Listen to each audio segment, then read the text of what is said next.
Chan dam tun min shuai na lam tuang ka thir le ta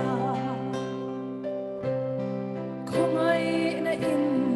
min chan dama khong ai na in min nun sang chi khong ai na in min en kol chi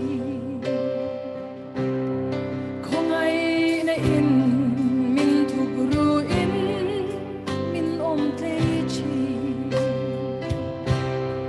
dam lai she om kong chu chu po chung mu van lai ya min choi thale ra po big na min sia van lom na kim ka nei thei na lei lom na hi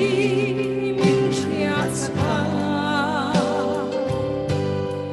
van nun hu sia ka sia thei na shin nun nep sia min sia tir chi ma ya sia na tin re ron tira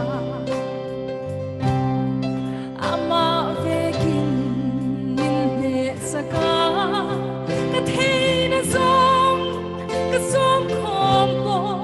ing ma lo mai a chan tir chi va lom na kim ka nei thei na lei lom na hi